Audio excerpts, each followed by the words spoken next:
Good morning students. ध्यान देंगे, हम लोग पिछले क्लास में रासायनिक प्रगति की चैप्टर पढ़ रहे हैं बेटा, और उसमें मैंने आपको कुछ शून्य कोट की अक्रिया और प्रथम कोट की अक्रिया के बारे में बताया था।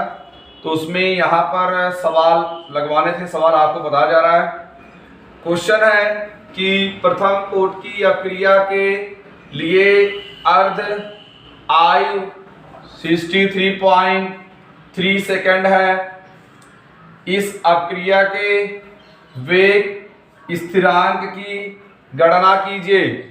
वेग स्थिरांक का मतलब होता है कि उसका मान आपको बताना है, तो उसका मान हम लोग कैसे यहाँ पे बताएंगे। तो चलिए, प्रथम कोट की अक्रिया का वेग स्थिरांक पूछा गया है, और प्रथम कोट की वेग स्थिरांक जो कि आपको पता होना चाहिए। तो लिस्ट शुरू करते हैं, सवाल को सॉल्व करते हैं। लिखते हैं प्रथम कोट की अक्रिया, प्रथम कोट की अक्रिया के लिए जब सवाल में आपको बता दिया गया है कि किस कोट की अक्रिया है, तो सवाल उतना ही आपके लिए क्या हो गया बेटा, आसान हो जाता है। चलिए, सवाल हम लोग रफ करते हैं और सवाल को हम लोग समझ भी गए हैं कि सवाल में क्या पूछा जा रहा है। तो यहाँ से इसके ऊपर लिखेंगे अर्ध आयु। देखिए, अर्ध आयु मतलब होता है हाफ लाइफ पीरियड। इसका मान क्या होता है, टी हाफ बराबर 0.0693 अपॉन के। क्या मान है बेटा यहाँ पर, टी हाफ का मान है 0.693 अपॉन के। अब आप लोग क्या करेंगे, सवाल को सॉल्व करेंगे। चलिए लिखते हैं, तो इसका लिखते हैं हम लोग वेग स्थिरांक। डायरेक्ट करते हैं, बार बार आपको सवाल में नहीं जाना है। वेग स्थिरांक के का मान 0.693 अपॉन टी हाफ।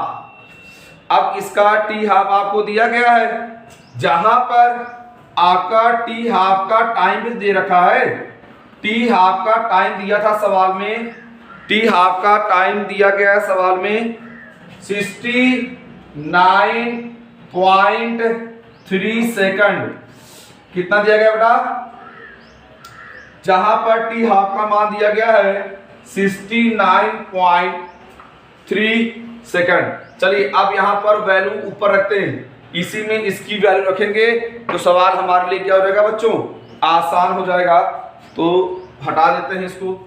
अब इसी में इसका मान हम लोग रखते जाएंगे। चलिए, तो देखिए सवाल में तो जब आपको टी हाफ का टाइम दे रखा है, तो सवाल उतना ही आपके लिए यहाँ पर क्या होगा बच्चों, आसान हो गया। चलिए, कितना मान दे रखा है, के का मान कितना होता है, के का मान होता है यहाँ पर दे रखा है 693। जब आपसे पूछा गया तब आप क्या करेंगे, यहाँ पर 69.3। अब ये 93 है, ये आप पहले जानते हैं कि ये वैल्यू गई इंटू, यहाँ तो कितना मान आएगा 1 इंटू, अब इसका मल्टीप्लाई करेंगे 10 के पावर यहाँ पर क्या आ जाएगा 2 सेकंड इनवर्स। यही इसका आंसर है। तो क्वेश्चन में आपसे पूछा गया कि इसका मान आप बताइए, तो मान आप बेटा क्या कर लिए हैं, बहुत आसानी से यहाँ पर बता लिए। तो एक सवाल आपका ये हो गया। तो जो आप देखिए, जब तक आपको इस टी का मान नहीं पता रहेगा, तब तक आपके लिए सवाल क्या करता रहेगा, प्रॉब्लम करता है। अगला एक सवाल और है, सवाल है बता दे रहे हैं आपको भाई, प्रथम कोट की अक्रिया में 40 सेकंड में एक पदार्थ की सांद्रता की जो प्रारंभिक सांद्रता है वो आधी रह जाती है। तो इस अक्रिया के वेग स्थिरांक का मान ज्ञात कीजिए।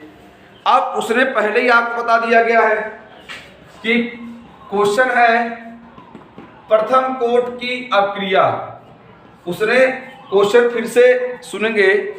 प्रथम कोट की अक्रिया में 40 सेकंड में एक पदार्थ की सांद्रता, कितना बेटा?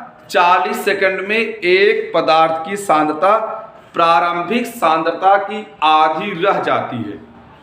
तो इस अक्रिया में वेग स्थिरांक, यानी वेग स्थिरांक का मान कितना है? के, उसकी गणना कीजिए। सॉल्व करते हैं। प्रथम कोट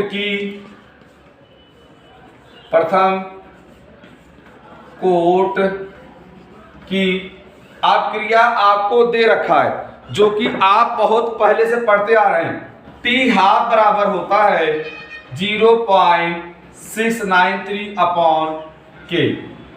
यहां पर इस टी हाफ के इसका मान आप अब इसी में आपको मान रखते जाना है, जहां पर सवाल में आपको दे रखा है टी हाफ बराबर 40 सेकंड। देखिए कितना आपके लिए बेटा ये सवाल आसान हो गया। क्या रखा है? टी बराबर हाफ सेकंड। चलिए सॉल्व करते हैं। तो 40 बराबर इधर ला देंगे 0.693 अपॉन क्या करेंगे यहाँ पर? के। तो आप के का मान, अब देखिए ध्यान दीजिए, अब क्या करना है? के को मान आप इधर ले जाएंगे तो कितना हो गया यहाँ पर? के बराबर 0.693 अपॉन 40। सॉल्व करेंगे। सॉल्व करने के बाद जो हमारे पास आंसर आता है 1.732। देखिए सवाल हम सॉल्व किए हैं, इसलिए हम डायरेक्ट आपको वहां से दे रहे हैं। उसका आंसर कितना था बच्चों? 10 के पावर 2 सेकेंड इनवर्स। इस तरीके से हमारा ये सवाल सॉल्व हो गया। आंसर लिख लेंगे ऊपर 0.693 अपॉन 40। सॉल्व करेंगे तो यहाँ पे कितना आ गया? 732 इंटू 10 के पावर 2 सेकेंड इनवर्स। यही आपका यहाँ पर सवाल सॉल्व।